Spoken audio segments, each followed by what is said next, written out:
I don't even remember how we met. I know it was obviously in the outdoor space. I don't remember if it was hunting or fishing. The short story on all this is he, out of everyone that I've met in this outdoor industry, he was the one guy that I would say was a mentor to me.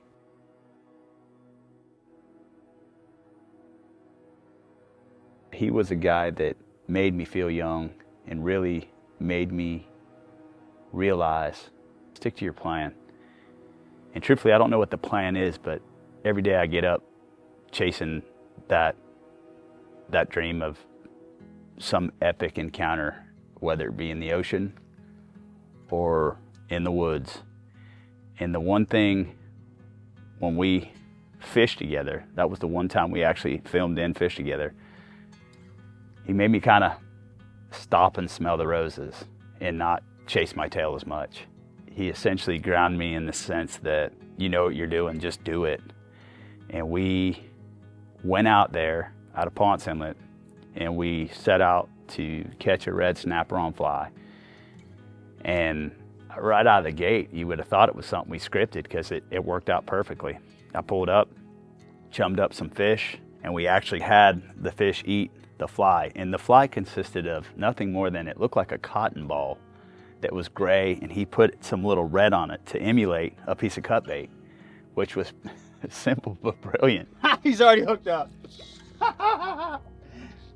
Yes, Flip. He's hooked up, bro.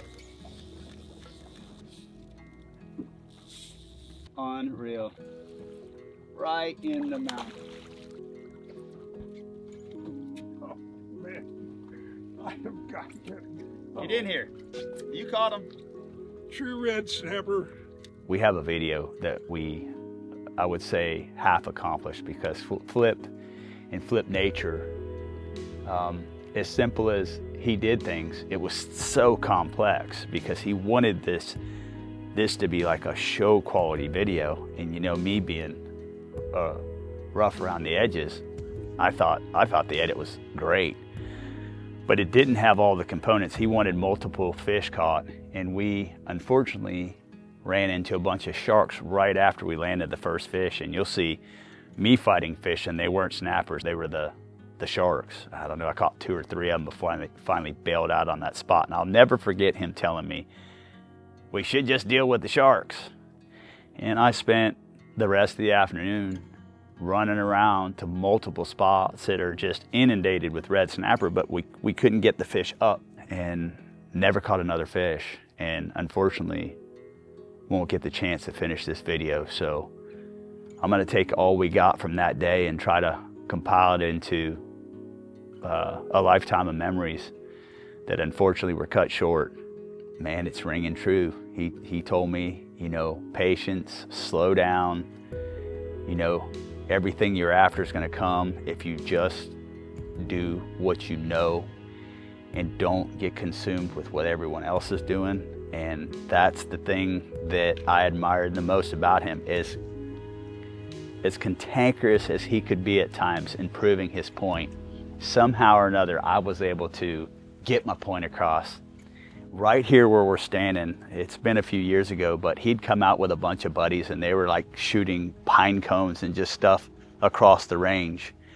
And he told me that what I'm doing is not archery, because he's a traditional archer, which I can appreciate, but the bow that I picked up way back in the day was a bear whitetail too, you know, so I was kind of, you know, many years later in that modern age of archery, which a whitetail too is now a dinosaur.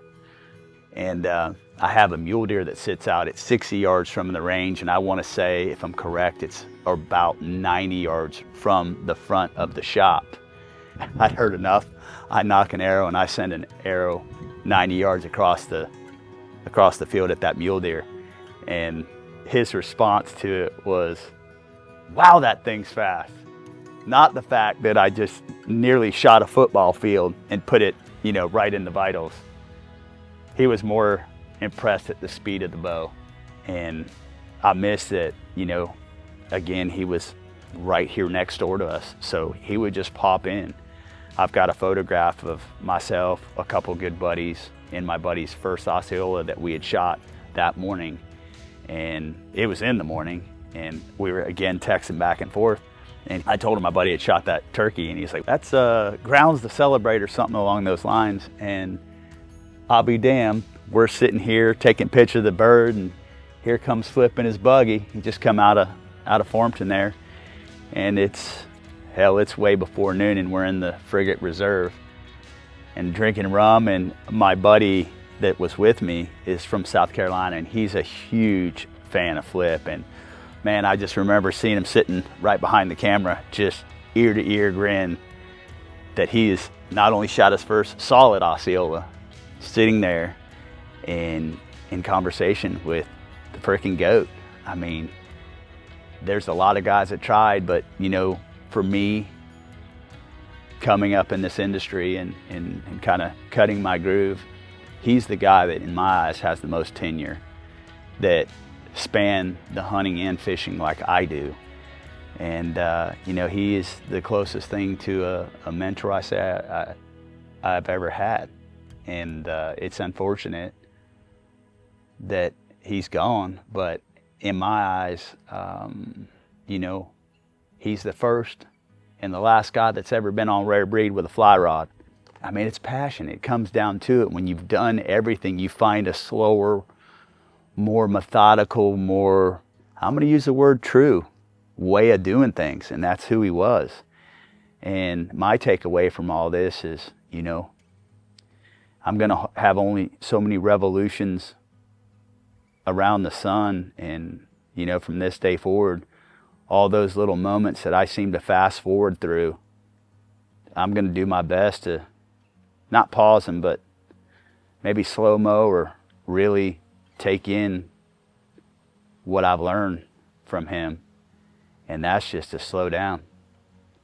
So, Flip, I know you wanted an epic compilation, but I'm going to do the best I got and take what we've got, and hopefully you guys that watch this will get a little glimpse of what I was able to experience with Flip. This is my God-given talent, and I want to be able to showcase and show people how we do what we do. Let's go make a show. That's what we'll do. But let's make the best show.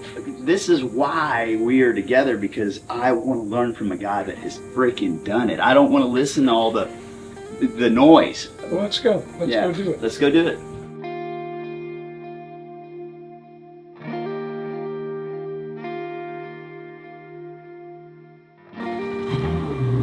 So we are headed right up here.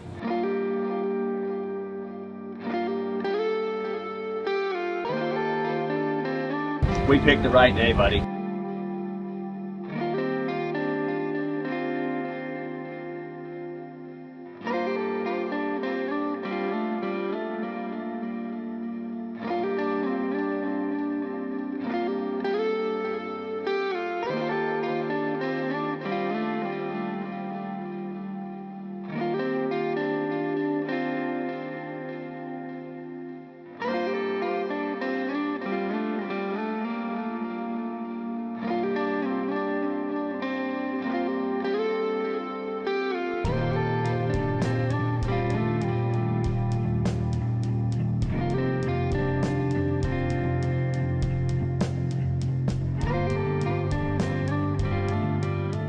He's already hooked up.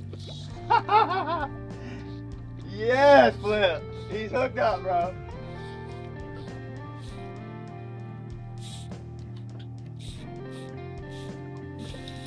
There's nothing to break you off, Flip. Let him go.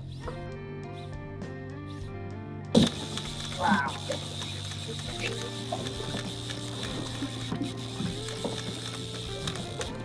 Unreal. Right in the mouth. Oh, man. I have got to get him. Oh. Get in here. You caught him. Let me get a hold of him. Yep. Switch sides. Got him? Not yet. Got him. I just... True red snapper. Okay. Now let's get this fly out. Flip tied this thing this morning. I did. All right. Let's get a release. You want to release it? Yep. So these guys, you typically vent them, but it's so shallow here, he should swim down on his own. But to make sure, I'll hold on to him till he does. Give him a little shove. And away he goes. That'd be so much bigger than the world record.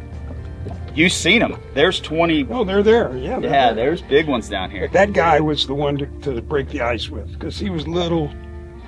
If we can keep these sharks off of us, and the kudas, there's a kuda right there. We're good to go.